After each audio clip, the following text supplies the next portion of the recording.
Hello guys, Gita में एक बहुत अच्छी बात कही गई है।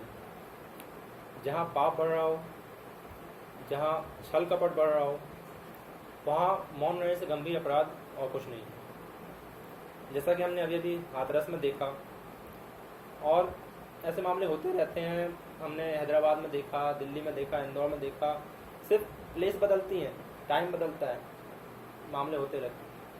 रोज़ औसतन 80 से 90 मामले होते हैं। आप PHQ की रिपोर्ट में ये देख सकते हैं।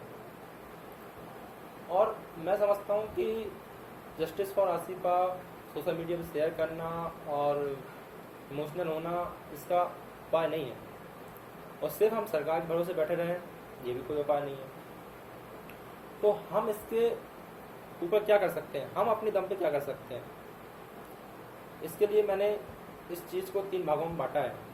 पहला, परिवार वाले क्या कर सकते हैं। दूसरा, महिलाएं क्या कर सकती हैं।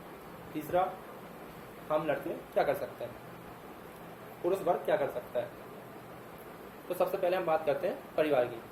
परिवार वर्ग क्या कर सकता है? भैया, परिवार में माता पिता अपनी बच्चियों को ना सिर्फ एजुकेशन क्वालिफिकेशन दें, ना सिर्फ उनको सिंगिंग डांसिंग में आगे बढ़ाएं, बल्कि वो उन्हें मार्शल आर्ट, जूडो, कराटे और अदर स्पोर्ट एक्टिविटी में भी आगे बढ़ाएं। जिससे होगा क्या कि महिलाएं किसी पर डिपेंड नहीं रहेंगी।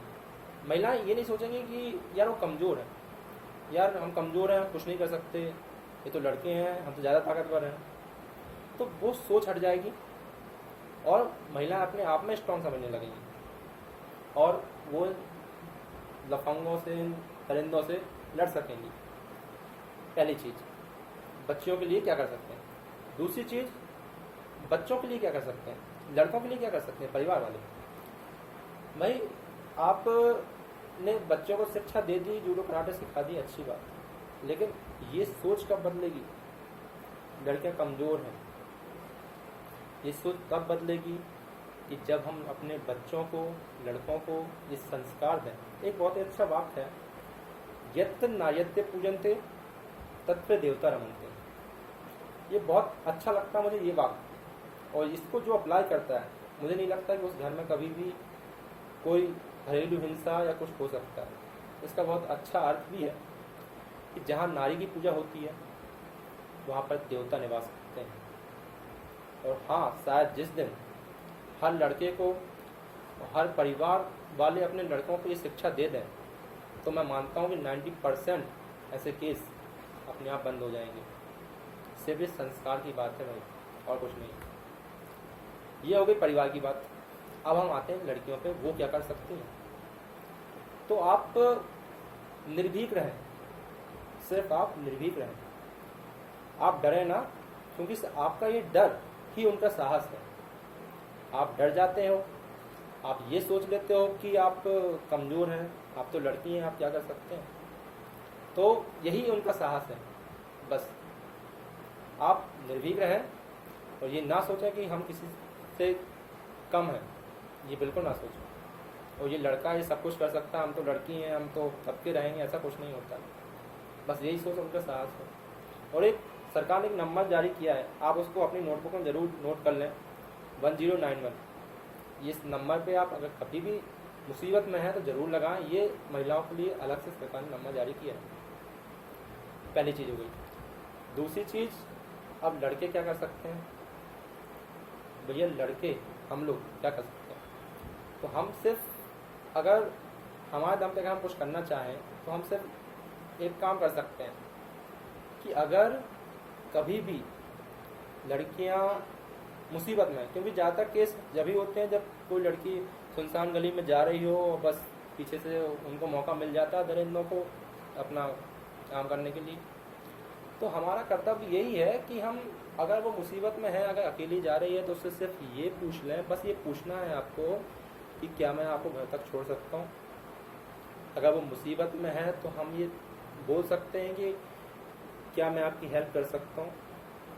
बस उसको घर तक आपको छोड़ना, उसकी मदद करनी है। बस ये सोच जिस दिन दिमाग में बैठ गई ना, मैं मानता हूँ ये केस अपने आप हट जाएंगे। और कोई फांसी की सज़ा देने से और वो देने से उतना मैं नहीं मानता हूँ उतना इफेक्ट पड़ेगा जब तक हम ना सुधरें, जब तक हम अपने दम पर कुछ ना करें। हाँ, एक फांसी की सज़ा एक उपाय है। तो ये हो गई लड़कों की बात कि भाई हम हेल्प की भावना अपने दिमाग में रखें कि हमको लड़कियों को ना सिर्फ उनका यूज करना है बल्कि उनकी हेल्प करनी है, वो भी किसी की बहन है।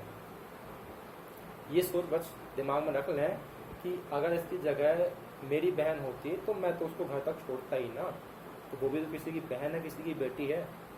बस ये चीज़ दिमाग में रख लें। अब आते हैं अंतिम में बात शासन की कि भैया शासन क्या कर सकता है। तो जैसा कि अभी अभी हाल में देखने को मिला था मुझे कि मेट्रो रेल में दिल्ली की मेट्रो रेल में उन्होंने ये अनुमति दे दी थी महिलाओं को कि आप चाकू लेके, आप अपने पर्स में एक चाकू लेके चल सकती हैं। क्योंकि उस समय वहाँ पे बहुत अपराध बढ़ रहे थे महिलाओं के लिए। तो क्यों ना शासन ये पूरे देश में लागू कर दे कि महिलाएं एक अपने लिए, अपने बचाव के लिए एक चाकू लेके साथ में चल सकती हैं।